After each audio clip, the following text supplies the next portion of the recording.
What's going on, everyone? Jeremy here from The Quartering, and this may be one of the more bizarre stories. We're kind of in a lull, I would say, for video game news right now, and culture news also seems kind of light. We did have the May the 4th celebration go off, but outside of a pretty big oopsie by Star Wars Twitter, it was largely meh. So I've got a couple different fun stories to cover today and probably tomorrow. I'm also working on some collabs while I am meeting up with people, trying to power through this cold. Of course, it would happen now. I appreciate you hanging out, and if you haven't yet, please do consider subscribing. There's a red subscribe button down below. Now, this story is absolutely insane. Teen accused of rigging vote for homecoming queen will be tried as an adult. Not only that, first of all, what? Second of all, she is facing 16 years. 16 years for rigging a homecoming queen election. This is what our court system's concerned about. Now, it is a little deeper than that, and I'll explain it. But before I get into all that, huge shout out to this video sponsor, BlueBlocks. Look, if you're like me, you're basically always staring at some form of a screen, whether it's your phone, your cell phone, your TV, and at the end of the day, maybe you feel a little strained, a little tired. I know I do for sure. And that's why I'm really glad that I found BlueBlocks. Blue light damages our eyes, leading to digital eye strain. Symptoms of digital eye strain are blurred vision, headaches, dry, watery eyes. BlueBlocks was created to fix this problem and block out the blue light with high-quality lenses. Unlike other types of blue light lenses, BlueBlocks are evidence-backed and made under optics laboratory conditions in Australia. The founders were unhappy with the quality and lack of science behind leading blue light blocking glasses brands. So, I've got an amazing offer for you. If you go to blueblocks.com/thequartering and use promo code thequartering at checkout, you'll get 20% off and enjoy free shipping on all orders over $115. Get your energy back, sleep better, block out the unhealthy effects of blue light with BlueBlocks. That's BLUBLOX.com/thequartering. And remember to use code thequartering or use the link in the description below to enjoy free shipping worldwide and huge savings. This is via some garbage website. On the day she was crowned homecoming queen, Emily Grover wore a sparkly silver dress. A bouquet of roses rested in the crook of her arm, and a crown adorned her curled blonde hair. Then the achievement crashed down around her. Prosecutors accused her and her mother, an assistant principal in the same school district, of casting hundreds of illicit votes to rig the homecoming outcome. Grover was expelled from her high school and her mother suspended from her job. Prosecutors have moved to try Grover as an adult.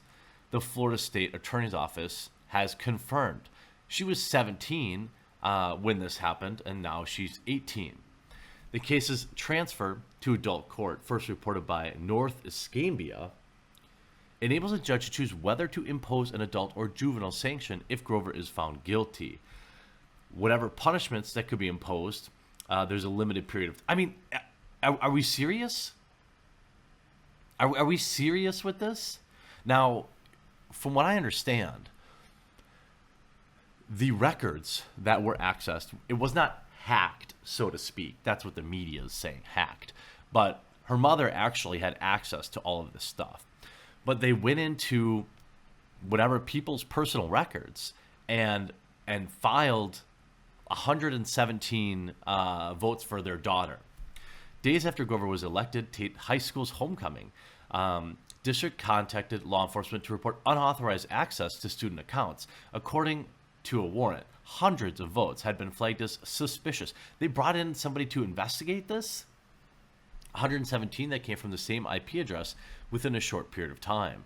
Carol, 50, and Grover were soon suspected of involvement. In her role at Bellevue Elementary School, Carol had broad access to the district's student information software, election runner, and an application used to count votes. Said it had received an ethics complaint alleging that Grover had used her mother's account to cast fake votes for herself. School board members confronted Carol with the claims. She responded that she had given her daughter access to her account information in the past.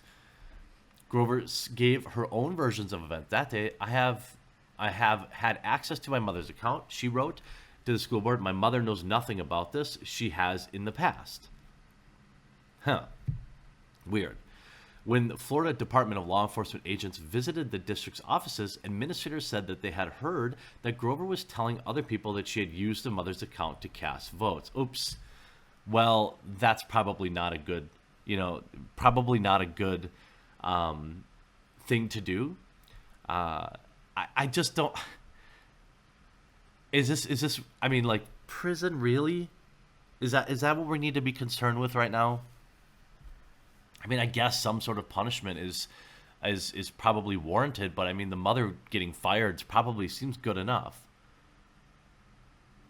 9 different students and teachers gave written statements claiming that Grover had talked about using their account or that they had seen her access it during her time in the high school.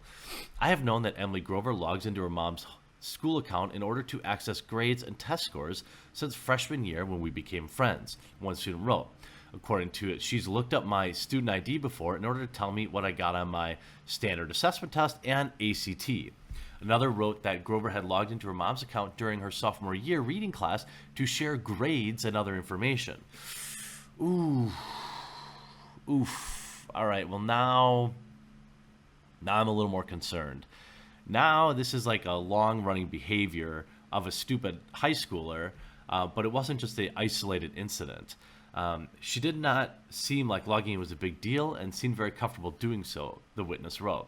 The district's information technology manager then conducted an analysis of Carol's account and fake homecoming votes. Of the 372 high school student records that she had accessed in the past year, 339 were allegedly from Grover's school. Carol had access to records of 212 students from the school in October alone, and of 39 false homecoming queen votes. Carol had also looked at every one of those students' accounts in the month before the election. In late November, prosecutors say that they found an IP address linked to Carol and Grover's home that had been used to cast 122 flagged votes. Another IP address connected to Carol's phone had been used to enter 124 ballots. How can we figure this out? We got this. We cracked this case within a few hours. She allegedly took responsibility in her own statement, fighting the expulsion. Emily is guilty of looking at information in my Focus program account, but the hundreds of students she is alleged to have looked at were viewed by me, District Administrator Access. It is because of my negligence that she saw anything in Focus that she was unauthorized to view. So her mom's trying to fall on her sword for her, like a good mom would. But this is... oh my God. It's just... This is modern day, like, this is really unfortunate, but what can you say? I don't really know what a fair punishment would be. I'm not exactly sure. It's very concerning to me that someone would be spending this time, having access. Did she change anything? Why isn't the school system regularly changing passwords? Ultimately, this probably falls on her mom for sharing her access information, a wide variety of other things. 16 years for this, though? I don't know. Why is it always Florida, too? I mean, I know a lot of really nice people from Florida, but it always seems like Florida has, some interesting folks, I guess is what I could say. I hope you enjoyed this video.